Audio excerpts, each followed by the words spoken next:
Aloha and welcome to Flow Dynamics. I am Sila and here and today I want to welcome everyone to practices that widen our awareness of our physical and energetic beingness, of how we move, how we are, how we relax. So this is somewhat pointed to or aimed to everyone who practices yoga for not too many years, but it also applies to all other exercises where we tense and relax, where we build strength or awareness, or merely ground ourselves, where we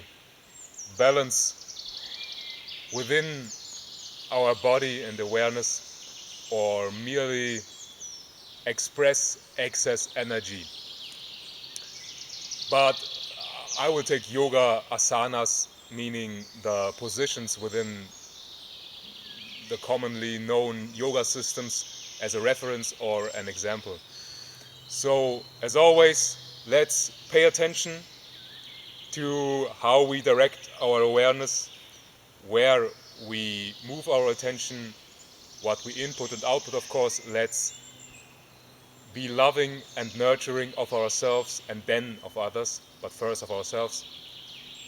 And let's keep appreciating and knowing or acknowledge what we do so that we expand at a balanced rate. Now, within yoga, let's say we assume a position, there is a movement towards that position, and whatever we do, it is important to notice where we hold tension, to keep breathing, to stay within the flow, meaning that we don't concern ourselves with the moment that has been or that will be, but only what we do in the now, and be guided by your breath. Your body always knows how to relax or how to compensate or how to go with the change.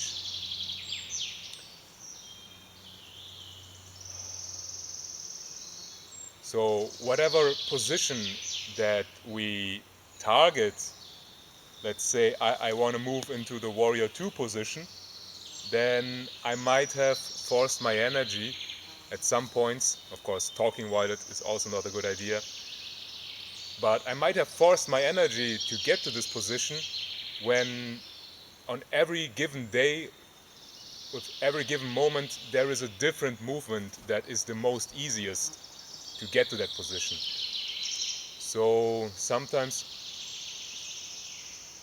a lot has to be addressed to. Sometimes a little wiggle is necessary to really find where the energy is stuck. But remember, with all these exercises and movements, we are grounding ourselves, we are holding presence within our body, centering ourselves with our breath.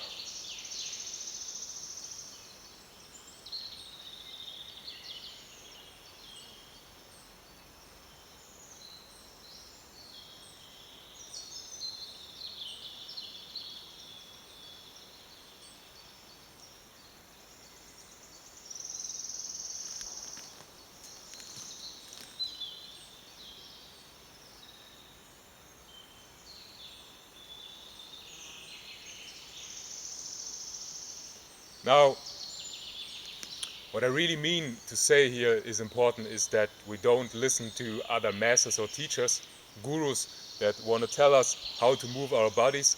Like, listen to yourself, like especially if you plan to incorporate such a practice, regardless if it's yoga, meditation, or conventional weightlifting, all these other practices which might be also very, very beneficial, don't listen to me or to anyone else without first listening to yourself. Like, see how the information resonates with you and only incorporate and do what sounds or feels good and right to you at the current moment. So if you feel like too nervous or too jittery, perhaps it's time to dance and not to meditate or do yoga.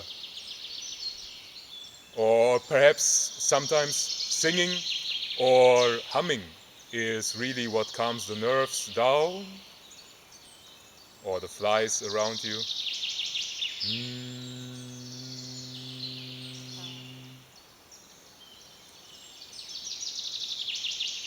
And in general,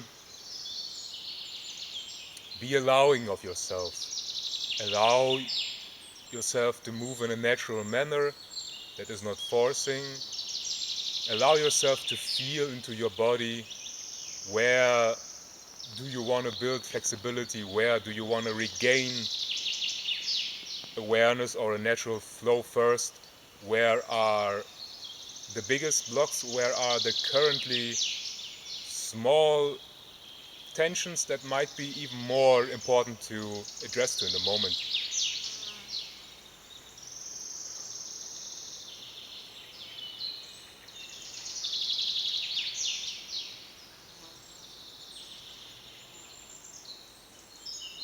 And remember, we are consciousness, we are energetic beings, so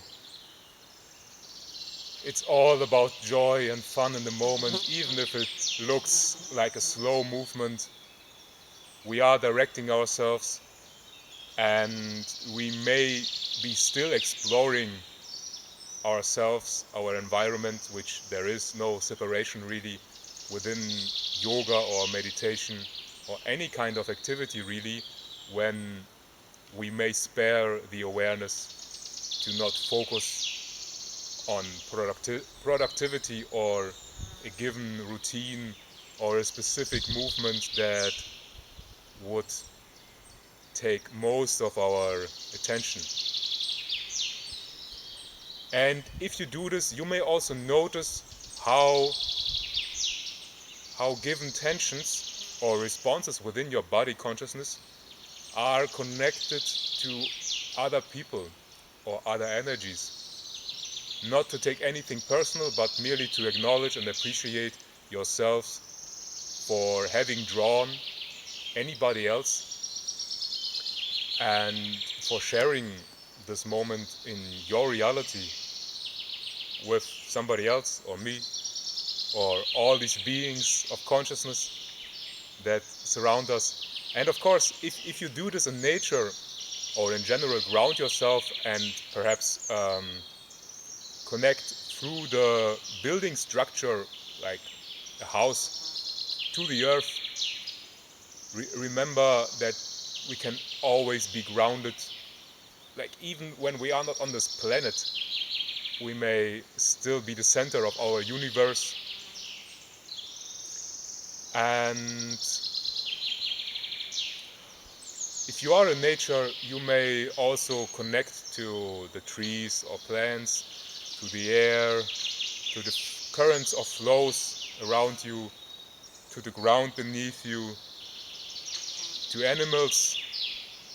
If you want natural pointers on how to move or how to stretch properly in the moments, like I have observed cats quite a bit, and they always show me how to do it properly, and it is like a very natural form of yoga or stretching, I would say.